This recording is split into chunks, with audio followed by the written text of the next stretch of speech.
ಯೂನಿವರ್ಸಿಟಿಲಿ ಕೂಡ ಸಿಗಲ್ಲ, ಅಣ್ಣವರ ಯೂನಿವರ್ಸಿಟಿನಲ್ಲಿ ಸಿಗುತ್ತೆ. ಪ್ರತಿಯೊಂದು ಒಂದೊಂದು ಪಿಕ್ಚರಲ್ಲೂ ಒಂದೊಂದು ಸಮಾಜಕ್ಕೆ ಒಂದು ಮೆಸೇಜನ್ನು ಕೊಟ್ಟಿದ್ದಾರೆ. ಅದನ್ನು ನೋಡಿ ನಾವು ಇವತ್ತು ಬೆಳೆದವರು, ಆದ್ದರಿಂದ ನಮ್ಗೆ ಏನಾಗುತ್ತೆ, ಅಣ್ಣವರ ಏನು ಒಂದು ಚಿತ್ರದಲ್ಲಿ ನೋಡ್ತೀವಿ, ನಾವು ಚಿಕ್ಕ ವಯಸ್ಸಿಂದ ನೋಡಿದವರು. ನಾನು 8 ವರ್ಷ ನನಗೆ ಪ್ರಾಯ, ಇವತ್ತು ನನಗೆ 65. ಬಟ್ ನಾನು 8 ವರ್ಷದಿಂದ ಅಣ್ಣವ್ರ ಚಿತ್ರಗಳು ನೋಡಿದವರು. ಅಣ್ಣವ್ರ ಜೊತೆಗೆ ನಾವು ಒಡನಾಟ ಕೂಡ ಸ್ವಲ್ಪ ಇತ್ತು. ಅವರು ಒಂದು ಸಲ ಮೀಟ್ ಮಾಡಿದ್ದೀನಿ. ಅಪ್ಪು ಅವ್ರ ಒಡನಾಟ ನಮ್ಗೆ ತುಂಬ ಇತ್ತು. ಈಗ ಅವ್ರ ಮೊಮ್ಮಗ ಇದ್ದಾರೆ ಷಣ್ಮುಗ ಅಂತ, ಅವರು ನಮ್ಮ ಹತ್ರ ಕ್ಲೋಸ್ ಆಗಿದ್ದಾರೆ. ಸೊ ನಾವು ಆದ್ದರಿಂದ ಅಣ್ಣವ್ರ ಬಗ್ಗೆ ಏನು ಹೇಳೋದು ಬೇಕಾಗಿಲ್ಲ. 98ನೇ ವರ್ಷದ ಜನ್ಮದಿನದ ಶುಭಾಶಯಗಳು ಹೇಳ್ಬೋದು. ಜನರಿಗೆ ಒಂದು ಮೆಸೇಜ್ ಕೊಡ್ಬೋದು. ಯೂಟ್ಯೂಬಲ್ಲಿ ಅಣ್ಣವ್ರ ಪಿಕ್ಚರ್ಗಳು ನೋಡಿ, ಅದರಲ್ಲಿ ಒಂದೊಂದು ಮೆಸೇಜ್ ಸಿಗುತ್ತೆ. ಈಗಿರೋ ಪಿಕ್ಚರಲ್ಲ, ಆವಾಗ ಅಣ್ಣವ್ರ ಚಿತ್ರಗಳು ನೋಡಿದ್ರೆ ನಮಗೆ ಒಂದೊಂದು ಮೆಸೇಜ್ ಸಿಗ್ತದೆ. ಅದರಿಂದ ಇವತ್ತು ನಾವು ಎಲ್ಲರೂ ಇವರು ಅಣ್ಣವ್ರ ಅಭಿಮಾನಿಗಳು ಇಡೀ ನಮ್ಮ ಕರ್ನಾಟಕ, ಬೆಂಗಳೂರಲ್ಲ, ಇಡೀ ವರ್ಲ್ಡಲ್ಲಿ ತುಂಬಿಕೊಂಡಿದ್ದಾರೆ ಅಣ್ಣವ್ರ ಅಭಿಮಾನಿ. ಇಡೀ ವರ್ಲ್ಡಲ್ಲಿ ಇವತ್ತು ಬೇರೆ ಹೊರದೇಶದಲ್ಲಿ ಕೂಡ ಇವತ್ತು ಅಣ್ಣವರ ಹುಟ್ಟುಹಬ್ಬನ ಆಚರಿಸ್ತಾ ಇದ್ದಾರೆ. ಅದಕ್ಕೆಲ್ಲ ನಮ್ಮ ಅಣ್ಣವರು ನಾವೆಲ್ಲ ಎಷ್ಟು ಪುಣ್ಯ ಮಾಡಿದ್ದೀವಿ ಹೇಳಬೇಕು. ಅಷ್ಟು ನಾವು ಪುಣ್ಯ ಮಾಡಿದ್ದೀವಿ. ಯಾಕಂದರೆ ನಾವು ಇವತ್ತು ಕರ್ನಾಟಕದಲ್ಲಿ ಹುಟ್ಟು ಅಣ್ಣವರ ಒಂದು ಫಾಲೋ ಮಾಡಿ ಅಣ್ಣವ್ರ ಅಭಿಮಾನ ಆಗಿರೋದಕ್ಕೆ ನಾವು ಹೆಮ್ಮೆ ಪಡ್ತೀವಿ. ಧನ್ಯವಾದಗಳು. ಎಲ್ಲರೂ ಅಣ್ಣವ್ರ ಚಲನಚಿತ್ರಗಳನ್ನು ನೋಡಿ, ಒಂದೊಂದು ಮೆಸೇಜ್ ಇದೆ. ನಾವು ಕೂಡ ಯೂಟ್ಯೂಬಲ್ಲಿ ವೀಡಿಯೋಗಳು ಮಾಡ್ತಾಯಿದ್ದೀವಿ. ಅಣ್ಣವ್ರದ್ದು ಫೇಸ್ಬುಕ್ಕಲ್ಲಿ ಕೂಡ ಇದ್ದೀವಿ, ಇನ್ಸ್ಟಾಗ್ರಾಮಲ್ಲಿ ಕೂಡ ಇದ್ದೀವಿ. ಸರ್, ಅಣ್ಣವ್ರು ಮೀಟ್ ಮಾಡಿದೆ ಅಂತ ಹೇಳಿದ್ರೆ ಅಣ್ಣವ್ರನ್ನ ಮೀಟ್ ಮಾಡಿರೋದು ನಾನು ಆವಾಗ ಚಿಕ್ಕ ವಯಸ್ಸಿನಲ್ಲಿದ್ದೆ. ಗಿರಿಕನ್ಯೆ ಚಿತ್ರದ ಟೈಮಲ್ಲಿ ಮರವಂತೆನಲ್ಲಿ ಶೂಟಿಂಗ್. ನಮ್ಮದು ಆ್ಯಕ್ಚುಲಿ ಊರು ಬಂದು ಉಡುಪಿ ಕುಂದಾಪುರ. ಸೊ ಅಲ್ಲಿಂದ ಶೂಟಿಂಗ್ ಮುಗಿಸ್ಕೊಂಡು ಅಣ್ಣವ್ರು ಬರುವಾಗ ಅವರಿಗೆ ಹೊಟ್ಟೆ ಹಸು ಆದಾಗ ಕೋಟೇಶ್ವರ ನಮ್ಮೂರು ಕುಂದಾಪುರ. ಈ ಉಪೇಂದ್ರನ ಊರು ಕೋಟೇಶ್ವರನೇ, ನಮ್ಮದು ಕೋಟೇಶ್ವರನೇ. ಉಪೇಂದ್ರ ಫಿಲ್ಮ್ ಆ್ಯಕ್ಟರ್ ಅವರು ಕೋಟೇಶ್ವರನೇ, ಅವರು ನನ್ನ ಕ್ಲೋಸ್ ಫ್ರೆಂಡೇ. ಅಲ್ಲಿ ಅವ್ರಿಗೆ ಅಣ್ಣವ್ರ ಹಸುವೆ ಆದಾಗ ಅಲ್ಲಿ ಅವ್ರ ಡೈರೆಕ್ಟ್ರ್ ಮನೆ ಇತ್ತು, ರಿಲೇಷನ್ ಅವ್ರದ್ದು. ಅಲ್ಲಿ ಹೊರಗಡೆ ಊಟಕ್ಕೆ ಅರೇಂಜ್ ಮಾಡಿ ಅಣ್ಣವರಿಗೆ ಊಟ ಎಲ್ಲ ಬಡಿಸಿ, ನನಗೆ ಯಾರೋ ಹೇಳಿದ್ರು ರಾಜ್ಕುಮಾರ್. ನಮ್ಗೆ ಆವಾಗ ರಾಜ್ಕುಮಾರ್ ಅಂದರೆ ನಮ್ಗೆ ಹುಚ್ಚು ಒಂಥರ, ಅದು ಏನೋ ಗೊತ್ತಿಲ್ಲ ನಮ್ಗೆ. ಅವ್ರ ಹಾಡುಗಳು ಬಂದರೆ ನಮಗೆ ಚಿತ್ರಗಳು ಪ್ರತಿಯೊಂದು ನಾವು ಅವ್ರು ಬಂದಿದ್ದಾರೆ ಅಂದ ತಕ್ಷಣ ಅಲ್ಲಿ ಓಡಿ ಹೋಗಿ ನಿಂತ್ಕೊಂಡು ನಾವು ನೋಡ್ಕೊಂಡ್ರೆ ಅಣ್ಣವರು ಊಟ ಮಾಡ್ತಾಯಿದ್ರು. ನನ್ನನ್ನು ಒಂದು ಸಲ ಹಿಂಗೆ ನೋಡಿದ್ರು, ಆದರೂ ಅಲ್ಲೇ ನಿಂತ್ಕೊಂಡಿದ್ದೆ ನಾನು.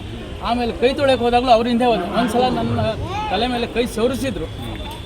ಜನ್ಮ ಸಾರ್ಥಕ ಆಯ್ತು ಅಂತ ತಿಳ್ಕೊಂಡು. ಆದರೆ ನಾನು ಈ ಮಟ್ಟದಲ್ಲಿ ಇವತ್ತು ಯೂಟ್ಯೂಬ್, ಇನ್ಸ್ಟಾಗ್ರಾಮಲ್ಲಿ ಅಣ್ಣವ್ರದ್ದೇ ವಿಡಿಯೋ ಬಿಟ್ಟರೆ ಬೇರೆ ಯಾವುದೂ ಮಾಡಲ್ಲ. ನಾನು ಬರೀ ಅಣ್ಣವ್ರ ವಿಡಿಯೋ ಮಾಡ್ತೀನಿ. ಅದರಿಂದ ನಮ್ಮ ಜನ ಆಸೆ ಬಿಡ್ತಾ ಇದ್ದಾರೆ. ಜನ ಈಗಲೂ ಪರಿಚಯ ಮಾಡ್ತಾ ಇದ್ದಾರೆ. ಇವ್ರಿಗೂ ಗೊತ್ತು ಮಾಡ್ತಾಯಿದ್ದೀನಿ ಅಣ್ಣವ್ರ ವಿಡಿಯೋ. ನೋಡೋಣ ಎಲ್ಲಿವರೆಗೆ ನಮಗೆ ಅಣ್ಣವ್ರ ವಿಡಿಯೋ ಮಾಡೋಕ್ಕೆ ಶಕ್ತಿ ದೇವ್ರು ಕೊಡ್ತಾನೆ, ಅಲ್ಲಿವರೆಗೆ ಮಾಡ್ಕೊಂಡು ಜನಗಳಿಗೆ ತೋರಿಸ್ತಾ ಇರೋಣ. ಭಕ್ತ ಪ್ರಹ್ಲಾದ, ಆಮೇಲೆ ಭಕ್ತ ಕನಕದಾಸ, ಸತ್ಯ ಹರಿಶ್ಚಂದ್ರ, ಇವರು ಮೇಡಮ್ ಕೂಡ ಮಾಡಿದ್ದಾರೆ, ಕೌಶಲ್ಯ ಮೇಡಮ್ ಅಂತೇಳಿ. ಇವರು ಕೂಡ ಮಾಡಿದ್ದಾರೆ, ಸುಮಾ ಮೇಡಮ್. ಇವರು ನನ್ನ ಜೊತೆಗೆ ತುಂಬ ವೀಡಿಯೋಗಳು ಮಾಡಿದ್ದೀವಿ ನಾವು. ತುಂಬ ವೀಡಿಯೋ, ಕಸ್ತೂರಿ ನಿವಾಸ ಆಗಲಿ, ಆಮೇಲೆ ಬಂಗಾರದ ಮನುಷ್ಯ, ತುಂಬ ವೀಡಿಯೋಗಳು ಮಾಡಿದ್ದೀವಿ. ಅದೆಲ್ಲ ಜನ ಆಶೀರ್ವಾದ ಮಾಡಿದ್ದಾರೆ, ಆ ಪ್ರೀತಿ ಕೊಟ್ಟಿದ್ದಾರೆ. ಆ ಪ್ರೀತಿನ ನಾವು ಉಳಿಸ್ಕೊಳ್ತೀವಿ. ನಿಮ್ಮ ಆಶೀರ್ವಾದ, ನಿಮ್ಮ ಒಂದು ನಮಗೆ ಪ್ರೋತ್ಸಾಹ ಯಾವತ್ತೂ ಇರಲಿ. ಧನ್ಯವಾದ. ಎಷ್ಟು ಮಟ್ಟಿಗೆ ಮಿಸ್ ಮಾಡ್ಕೊತೀರಾ ಸರ್ ಅಣ್ಣವ್ರನ್ನ? ಈ ತುಂಬ ಮಿಸ್ ಮಾಡ್ಕೊತೀವಿ ಸರ್, ತುಂಬ. ಅಣ್ಣವ್ರನ್ನ, ಅಪ್ಪನ ಇಬ್ಬರೂ ಮಿಸ್ ಮಾಡಿ. ಯಾಕಂದರೆ ಅಪ್ಪು ಜೊತೆಯಲ್ಲಿ ನಾವು ಅಣ್ಣವ್ರ ಮನೆ ಹತ್ರ ಒಂದು ಪಾರ್ಕ್ ಇದೆ, ಲೋವರ್ ಪಾರ್ಕ್ ಅಂತ ಹೇಳಿ, ಅಲ್ಲಿ ರಮಣರಾವ್ ಮನೆ ಕೆಳಗಡೆ. ಅಲ್ಲಿ ನಾವು ವಾಕಿಂಗ್, ಇವತ್ತು ನಾವು ಅಲ್ಲೇ ಹೋಗೋದು. ಅಲ್ಲಿ ಬರ್ತಿದ್ರು ಅವರು, ಅಪ್ಪು ಅವರು. ಒಂದಾಗ 2-3 ಸಲ ಫೋಟೋ ತೆಗೆದು ನನಗೆ ಹೇಳೋರು, ಭಟ್ರೆ ಎಷ್ಟು ಫೋಟೋ ತೆಗಿತೀವಿ? ನಾನು ಹೇಳೋದು, ನಿಮ್ಮ ತಂದೆಯವರ ರೂಪದಲ್ಲಿ ನಾವು ನೋಡ್ತೀವಿ ನಿಮ್ಮನ್ನು. ಯಾಕಂದರೆ ನಿಮ್ಮ ತಂದೆಯವರ ಅಭಿಮಾನಿಗಳು ನಾವು. ಇವತ್ತು ಆ ರೂಪದಲ್ಲಿ ನಿಮ್ಮನ್ನು ನೋಡ್ತೀವಿ. ತೆಗೀರಿ. ಅವರೇ ಮೊಬೈಲ್ ಇಟ್ಕೊಂಡು ಸೆಲ್ಫಿ ತೆಗಿತಾರೆ. ಖುಷಿಯಾಗುತ್ತೆ ಸರ್. ದೊಡ್ಡ ಮನೆ ಅಭಿಮಾನಿಗಳು ಅನ್ನೋದಕ್ಕೆ ನಮಗೆ ಭಾಳ ಖುಷಿಯಾಗುತ್ತೆ, ಹೆಮ್ಮೆ ಆಗುತ್ತೆ. ಯಾಕಂದರೆ ನಮಗೆ ಒಂದು ಆ ಮರ್ಯಾದೆ ಅಲ್ಲಿಂದ ಬಂದಿದೆ. ಅಣ್ಣವ್ರು ನಮ್ಗೆ ಅದು ಹೇಳ್ಕೊಟ್ಟಿದ್ದಾರಲ್ಲ, ಅದನ್ನು ನಾವು ಕಲ್ತಿದ್ದೀವಿ. ಸರ್ ಹೌದು. ಅದು ಕಾರಣ ಏನಂದರೆ, ನಮ್ಮದು ಒಂದು ಎಪಿಸೋಡು ಮಾಡ್ತಾಯಿದ್ವಿ. ಯಾವುದರಲ್ಲಿ, ಇದರಲ್ಲಿ ಟಿಕೆ ಆ್ಯಪ್ ಅಂತೇಳಿ ಒಂದು ಆ್ಯಪ್ ಇತ್ತು, ಅದರಲ್ಲಿ ಎಪಿಸೋಡ್ ಮಾಡ್ತಾಯಿದ್ವಿ. ಅಪ್ಪು ಸವಿನೆನಪು ಅಂತ ಎಲ್ಲರೂ ಮಾಡ್ತಾಯಿದ್ರು. ನಾನು ಅವ್ರಿಗೆ ಒಂದು ಮಾತು ಹೇಳಿದೆ, ನೀವು ಅಪ್ಪು ಸವಿನೆನಪು ಮಾಡ್ತೀರ, 22-23 ಪಿಕ್ಚರ್ ಇರ್ಬೋದು, ಅಣ್ಣವ್ರದ್ದು ಮಾಡಿ. ಅವರಿಗೆ ಯಾರು ಮಂಜುನಾಥ್ ಬೆಳಗೆರೆ ಅಂತಿದೆ ಅವರಿಗೆ. ಅದಕ್ಕೆ ಅವರೇ ಒಂದು ಮಾತು ಹೇಳಿದ್ರು. ನಮ್ಮದೊಂದು ಟೀಮ್ ಇತ್ತಲ್ಲಿ, ಅವ್ರು ಡಿಸ್ಕಸ್ ಮಾಡಿ ಹೇಳಿದ್ರು, ಅಣ್ಣವ್ರದ್ದು ಫಸ್ಟ್ ಓಪನಿಂಗ್ ನೀವೇ ಮಾಡಬೇಕು.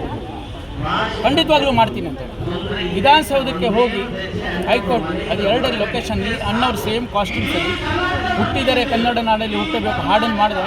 ಅದು ಯಾವ ಮಟ್ಟಕ್ಕೆ ವೈರಲ್ ಆಯ್ತು ಅಂದರೆ, ಬೊಮ್ಮಾಯಿಯವರು ಆವಾಗ CM ಆಗಿದ್ದರು, ಅವ್ರ ತನಕ ಹೋಗಿ ಮುಟ್ಟಿದೆ.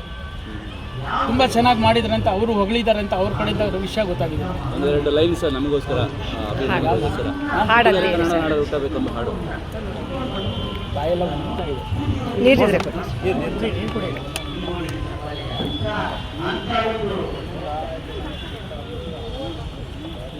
ಬೇಡ.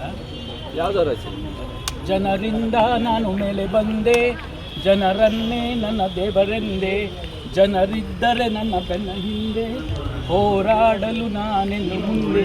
ಈ ದೇವರು ಮಾಡಿದ ಆಜ್ಞೆ ನಾ ಮೀರುವುದುಂಟೇನು, ಈ ಮಣ್ಣಲ್ಲಿ ಹುಟ್ಟಿದ ಋಣವ ತೀರುವುದುಂಟೇನು. ಛೇ ಛೇ ಆಗದು ಆಗದು. Thank you thank you sir. ಅಣ್ಣ